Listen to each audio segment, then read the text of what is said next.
What is going on, guys? How are you? Welcome back to the channel. My name is George, and in today's video we're going to take a look at a Transylvanian registered brand called Peren Watches. Peren Watches is dedicated to create watches that pay homage and tribute to Transylvanian history and culture. For those of you who don't know, I am Romanian. I've been living in Ireland for the last 10 years or so, and personally I think it's always great to see a brand, in this case a watch brand, that represents the country in such a manner. The watch that we're going to have a look at today is called the Hintz and is named after Peren Hintz, who used to be a watchmaker that lived in Făgăraș, who was tied to Swiss watch manufacturing. He later on went to create a pocket watch called the Weiler Peren Hintz using Swiss manufactured parts. The watch has been live on Kickstarter. The campaign is finished now and it's been fully funded. It passed its target easily. I'll leave all the relevant links into the description box below. And now let's get into the review.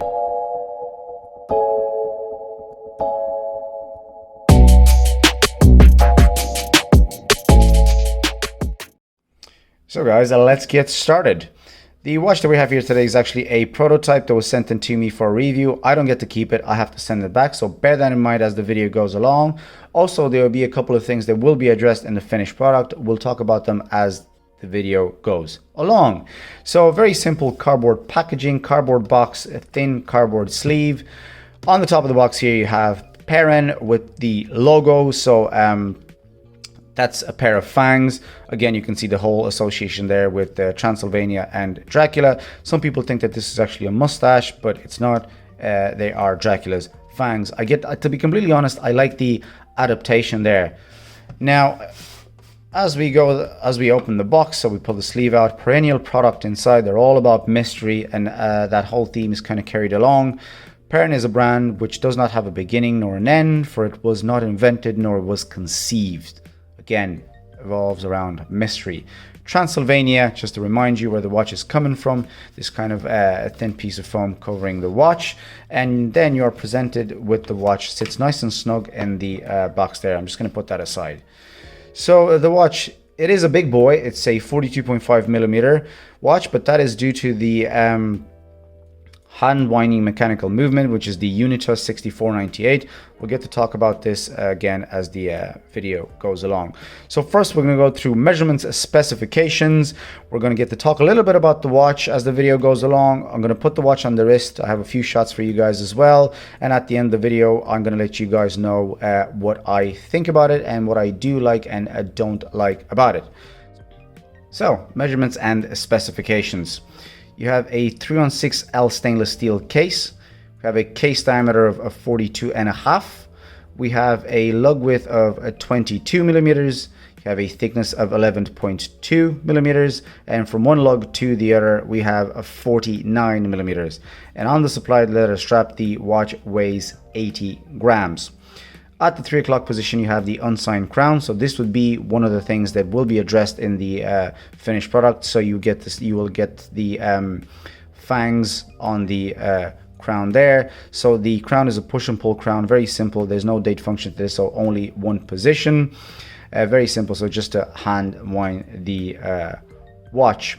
Finishing on the case is brushed on the side, polished on the top of the lugs, and on the fixed bezel you have brushed on the bottom and you have polished on the top.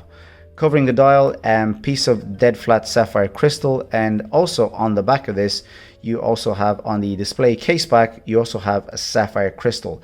So it's a screw down case back, and while we're here you get to see the beautiful Unitas 6498 movement. So this is a hand winding mechanical movement who kind of dates to pocket watches, hence the size of the watch. So it's a 17 jewel mechanical movement, 18,000 vibrations per hour, and one of the cool things about this is that it has a 50-hour power reserve.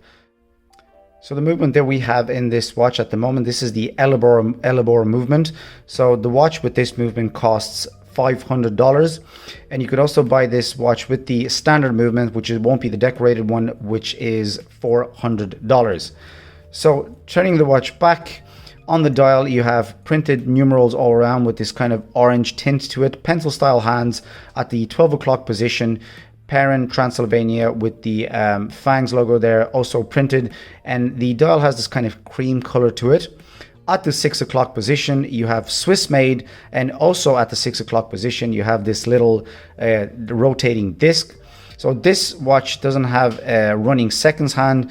That little disc there is a representation of the andesite sun, which was found at the Sarmice Getuza Regia site.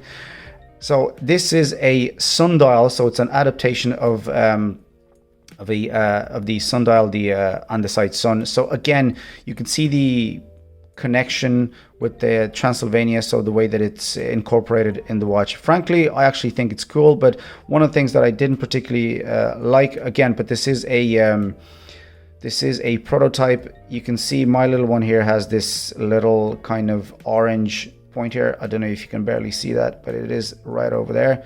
Hopefully my camera does a good job at picking that up, but nevertheless, there you go. You can barely see that. Nevertheless, again, I don't particularly mind. So again, like I said, this is a prototype. So people actually do think that this kind of resembles a bit Nomos. I don't think so. It is just a bit at a glance, but just because you're getting the color, so that's why I see where people would associate it with. But I don't mind it. And again, the color there is what kind of drives you to believe that.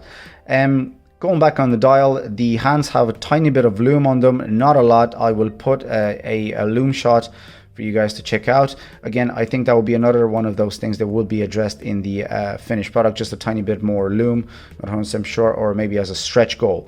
The strap on this is genuine leather, very nice and comfortable strap. I had this for the last week or so. I have been wearing it, so I like the fact that it is a bit worn and it just looks the way it looks.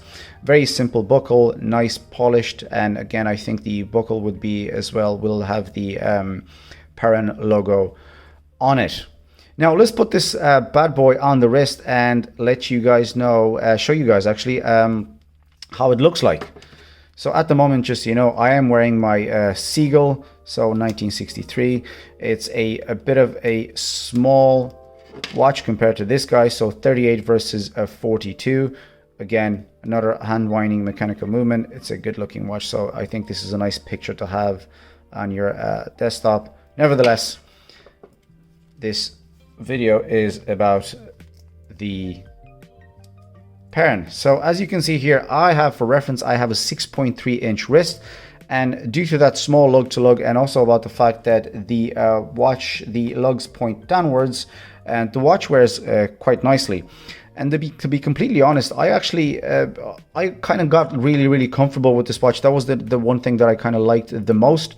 So it doesn't look that big. Like I said, 6.3 inch wrist, so 42. So normally I wouldn't be able to wear watches this big, but due to that small lug to lug distance, I'm just going to push that away for a second there for reference. As you can see, more like an overhead shot. And also it's not very thick, so again, it's another one of the advantages of the hand winding mechanical movement, because it doesn't have that rotor to take a lot of space. Now, what do I do like and don't like about this watch? So I think just as a nice thing, and just would be nice to start with the things that I like about the watch. It's the fact that it represents what it represents. Now, this wouldn't be a thing specifically regarding the construction or design of the watch, but I like the fact that, you know, the whole history behind it, the Transilvania, that it has two things incorporated in the whole thing. So you have the Dracula logo, Transilvania written down, and you also have the andesite sun discs are there. So again, the combination of these two things is what makes the watch what it makes, and it's knowing the fact that you have that kind of story behind it. And the name that is called, the actual fact that it's called the Hintz, after Eugen Hintz, which was a watchmaker. So again, it's another thing that I like a lot about it. Another thing that kind of made me enjoy it, it's just the fact that I couldn't see myself, you know, taking it off. The fact that the strap is very comfortable, so I felt really good with it on the wrist. It blends a lot with a lot of a lot of things in my wardrobe, so it's a nice, not necessarily dress watch because it is kind of large, but then again, the slim profile, so it did work with a lot of my my clothes and my daily choices. Comfy strap, again, another thing, and it has this kind of worn feel to it at this stage, and it looks the way it looks. Another thing that I particularly enjoyed the most was the solid movement. So every time now, again, this is fully wound, so you can't turn it anymore. So the fact that it has that solid feel to it, and you know that is like one big piece. So if you don't mind the fact that you have to turn it to wind the watch every day, or sorry, every 48 hours or 50 hours, depending how much you use it, it's a nice feel to have, and also the fact that it feels very weighty. The fact that you get sapphire crystal on the back as well, so it's one of those things that you'll never get to look at as much, and you know the entire display case back, and you get to see the entire movement through. But you know, knowing the fact that you have a sapphire sandwich on the case, and it's a good movement to look at. So I think so the back is as nice to look at as the front. And also, as an unexpected thing, the 100 meters of water resistance. So for your daily activities, this is brilliant, basically. So it's not just splash proof, it's a nice surprise. And also, the fact that it wears the way it wears, considering that small lug to lug. And again, considering the fact that I have a very small wrist, 6.3 inch, and I got to wear it, and I got a nice compliments on the watch, and you know, it is a big one. Sometimes, you know, depends how you like your watches. Normally I wouldn't wear something this big, but this one actually did, I actually did enjoy it. So I do apologize for the fingerprints there. And last but not least is the 50 hours of power reserve. To be completely honest, mostly we're used to the Seiko NH35, 36 movements with a roughly 40 hours of power reserve. So the extra 10 hours there is just that little thing that makes a difference. So again, was another cool feature. There's a lot of things, you know, that make this watch what it is, the entire package, like I said, so a combination of those ones. But it's not all rainbows and butterflies. There are things that I kind of found a bit annoying, that I didn't like. Particularly sometimes, but not always, I feel that the hands could have been a bit bigger. I do get the simplistic design, but sometimes I don't know, I think that there's a lot of space there on the dial that, you know, that the watch could have taken a bit more. I love the balance, I have to say, between the logo and the sundial, the sun disc there, but the hands could have been slightly bigger. I just think it's not a thing that always gets to me, but again, some people might not like having a running seconds hand. Again, that little disc there, but there is an option for you to buy this watch with a proper seconds hand. Personally, I don't mind it. I like that little disc there. I just think it makes it nice and special, considering the fact that it is related to, you know, it represents what it represents, and me being Romanian, I like that as well. And last but not least, I think that sometimes, like I said, the dial does feel a bit empty. I don't know if it's, again, maybe the balance with the hands or anything, but there's a lot of space there. This is just the thing that sometimes gets to me, but overall, you know, I get the simplistic design. Maybe if there was a seconds hand there instead of that dial, but you know, the movement and everything that it stands for. Overall, it's a great watch. Guys, I hope you enjoyed the review. I hope you liked, you know, what the watch stands for. If you do get a chance to check it out, the link is in the description box below. It's a nice piece. It stands for what it stands, and I have to say that in a way I'm actually proud also that I got the fact to review a watch that is made in my home country. Well, it's made in Switzerland, but it represents a lot of aspects from my home country, even though I'm not from those parts of the country. Even still, the connection to Dracula and the fact that it's mentioned within the watch community, I think would be the last thing you would associate with Dracula and watches, but there you go. Hope you enjoyed the video, guys. If you liked the video, again, like, subscribe to the channel if you haven't so. Do check them out if you want to get one. Thank you very much for listening to me talk about watches for as long as I did, and I will see you in the next one. Bye.